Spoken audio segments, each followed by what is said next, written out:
put back into public art. Joseph Beuys, famous German artist, believed that every single human being is an artist with a capacity to contribute to the moving sculpture which is our world. What if he was right? I want to begin with the story of Gillian Lynn. This story was first made famous, I'd say, in Ken Robinson's TED Talk.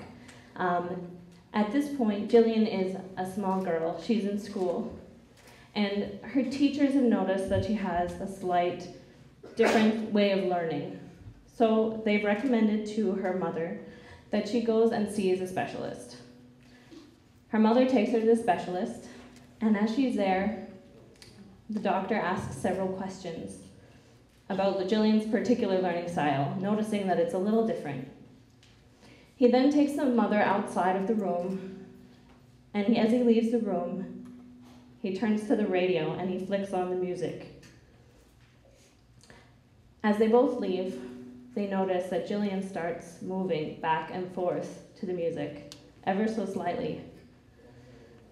The doctor turns to the mother and said, "Mrs. Lynn, there is nothing wrong with Gillian. She's a dancer. Take her to dance school."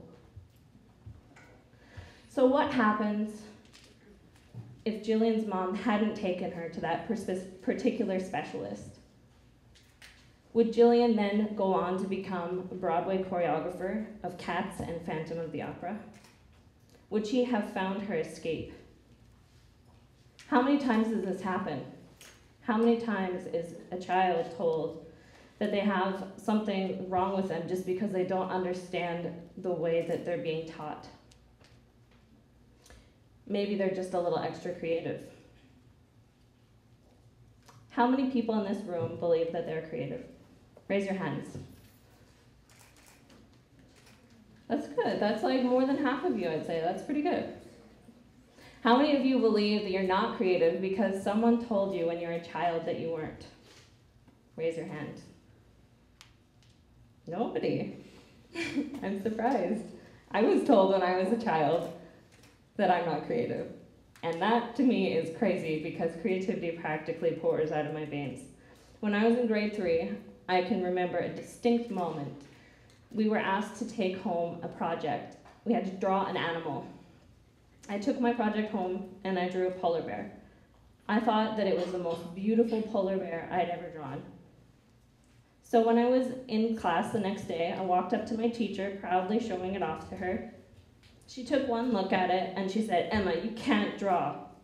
This is awful. The polar bear only has 3 legs." She scrumpled it up and threw it in the garbage. At that moment for me, in grade 3, that was devastating, especially feeling like when I made something, I just disappeared into what I was doing. To this day, I believe I can't draw. I went to art school. Drawing class terrified me, absolutely terrified me. So finally, I forced myself to begin to try to train myself to draw. What I learned was that anyone can learn anything. It just takes time.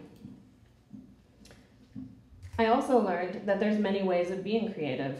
For me, my strength is 3-dimensionally.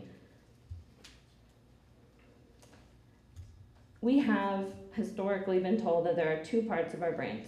The left side is a little more for logical and objective ideas. The right side for creative, intuitive thoughts. So if we're thinking right now that you're not a creative person, does that mean you're only thinking with half of your brain? I like to say that it's important to think with our whole brain because it's so important to live to our whole capacity. So encouraging full brain thinking is why I do public by public art. Now you might be thinking to yourself, what is public by public art? I've never heard of this, and it's a mouthful. To fully understand it, you must also understand public art. So public art, you've probably seen lots of works like this. You go to a city and they have a large sculpture downtown or in a square or in a building. It could be anything. Typically, an artist is hired to do a project like this, and oftentimes it's the artist's interpretation of that space. This piece, Tilted Arc by Richard Serra, was installed in Federal Plaza, New York City in the 80s.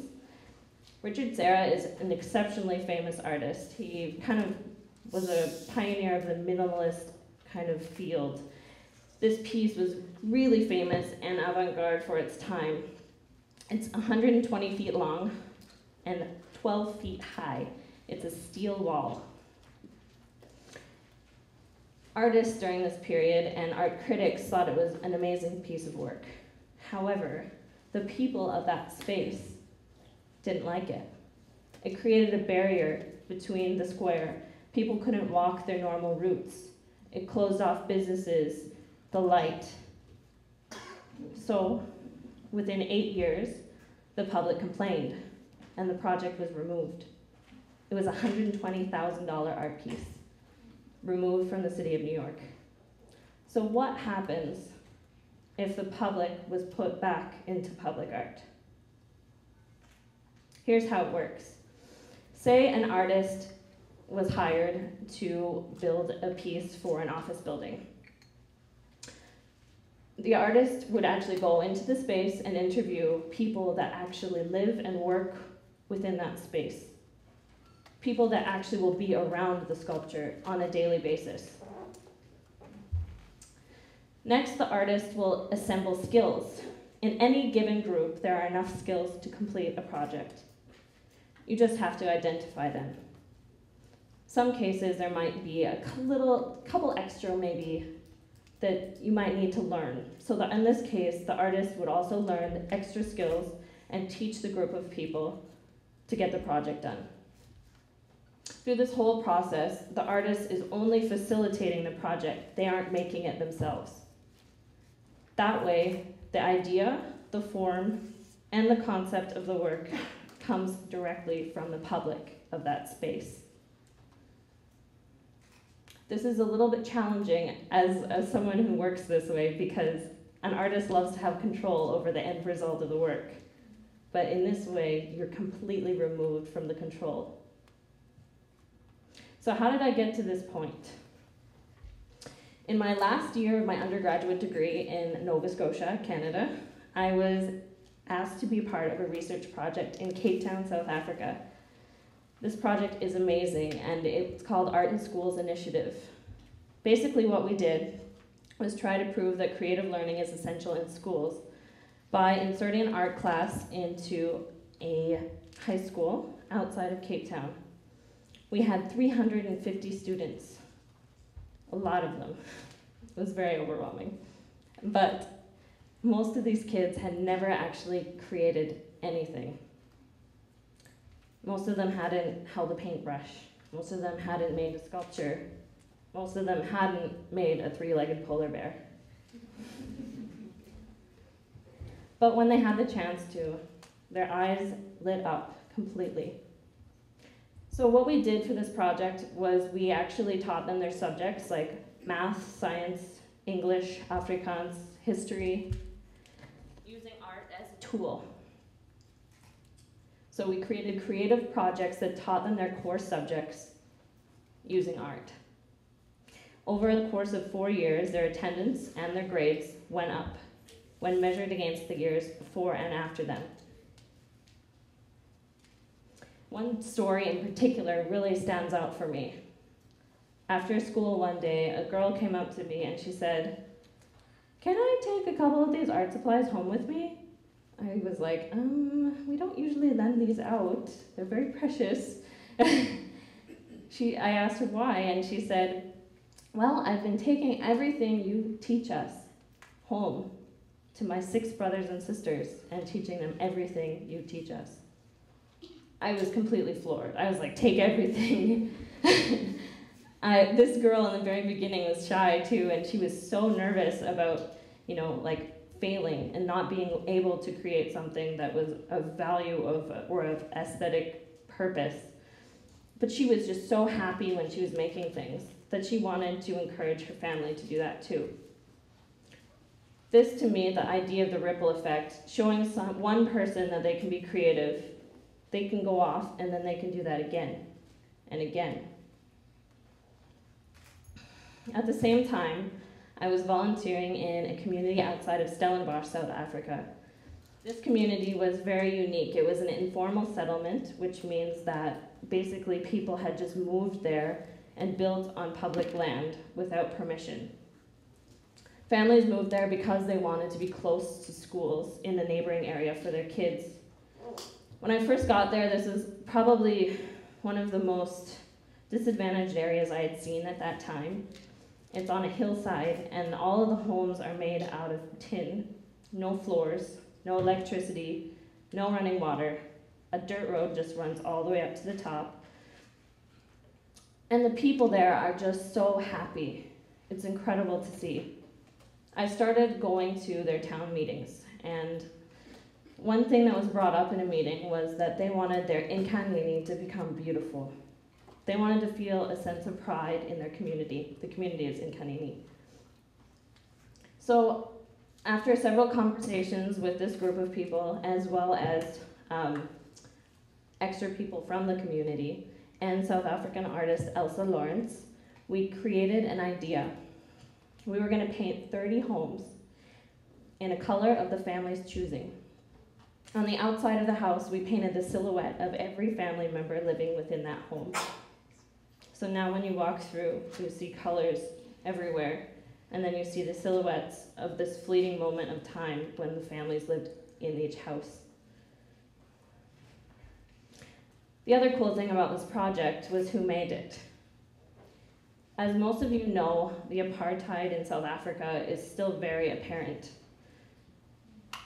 Growing up in a white household, kids are told not to enter mixed or colored townships.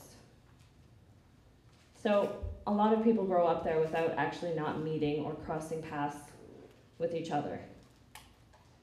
So we found youth volunteers from all around the Stellenbosch area, and we brought them into Inkanini and paired them with families in each house.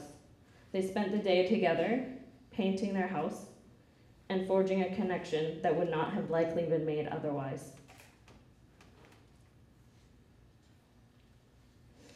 So with this project, not only did we aesthetically change Inkanini, we also socially changed it. Since this moment, I've been able to create lots of projects by public art in the world. I'm excited about it. It's a great way to encourage people to be creative. But sometimes the project doesn't always take place as a sculpture or as a visual arts piece. In the small community of Tadmagush, Nova Scotia, a group of friends were sitting around a table. It was a stormy night. There was probably a turkey in the oven, no maple syrup. And we were just talking. We talked about renewable energy and how cool it would be for the buildings in the area to be off the grid. So we decided, why not just build a windmill? It's no big deal. None of us had ever done that before. At the table, there was probably 9 people, all with very different backgrounds and skills.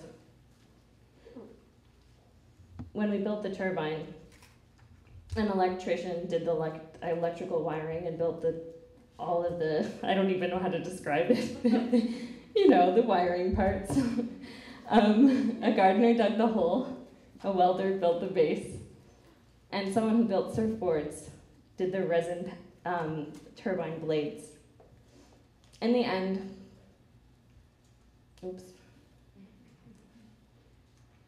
we were a community of people. Most of us had never met before, but the idea of making something together brought us all into a community. This community, 4 years later, is called If You Build It. There's 300 members. So that one act of building a turbine together and doing something with our hands created a community bigger than we could have ever imagined. They do more projects like this all over Nova Scotia. Earlier today, on the break, you may have participated in this project. This is actually a public by public project, which you are now all artists of.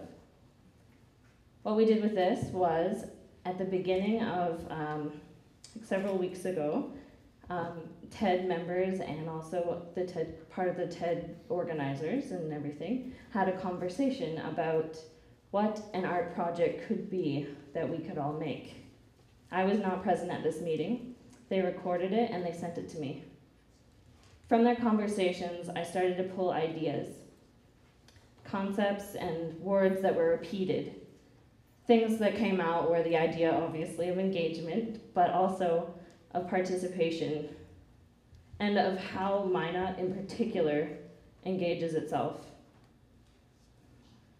So then we asked you, when you bought your tickets, what engages you? Those words were then separated by the TED committee into categories. Those categories were paired with colors, and then you each filled in part of the brain based on your answer. Every single part of this project came either from the TED committee or you. So you built a project already. Now you might ask yourself, why? Why do I need to really work on my creativity? Well, there's this idea of flow. Flow is an idea developed by a psychologist, Mihai Csikszentmihalyi. There's a book over in the book collection called Flow, which I definitely recommend. Flow is the idea of being able to reach this moment that you completely disappear from everything in your life. I'm sure some of you have different ways to reach flow. Maybe going for a walk, or listening to music, or playing music, or creating something. Or maybe it's doing yoga or a sport. It's when you disappear. Nothing else matters. Flow is one of the only ways that you can achieve authentic happiness. This authentic happiness is lasting. It's not when you go shopping and buy something. It's not when you're watching a movie and you're happy in that moment. It's an actual authentic, lasting happiness. Creative acts are one of the most efficient ways to reach flow. That's why it's important that you work on that for yourself. I witnessed flow firsthand when I was on semester at sea as doing a research project on creativity and culture. This project was very simple. Basically, I had one creative task that I asked 5 people in 12 countries to participate in. Then I reviewed the results and was looking at how culture might have impacted how people reacted to the task. So when I was in Hawaii, I approached a marine biologist and asked her to participate. She looked at the box at first and she was like, I can't do this. I'm not creative. This is like, she looked at it like she was scared. I was like, it's gonna be okay. It's all right. You can do this. She said, I can't do it. I'm sorry. So I gave a project to her friend. Her friend started working on the project and was done in about 10 minutes. Maybe at the 8th minute or so, the marine biologist looked at it and was like, okay, maybe I could do this. So I gave her a project. She spent over 2 hours on her piece. While she was doing it, she was completely absorbed in it. She had a big smile on her face. Nothing else around her mattered at all. It was like it vanished. She was in a little bubble, force field or something. When she finally gave me her project, she looked completely elated. It was like, I can't even describe it. The look on her face was just amazing. She had reached flow. A girl who never thought that she could make something reached flow from a creative act.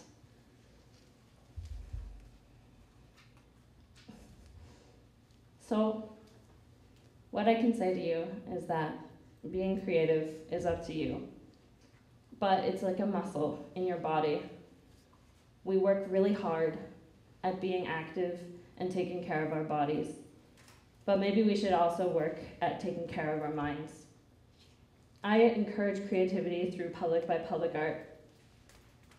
But I do this because I want people to be able to think with their whole brain and reach flow on their own.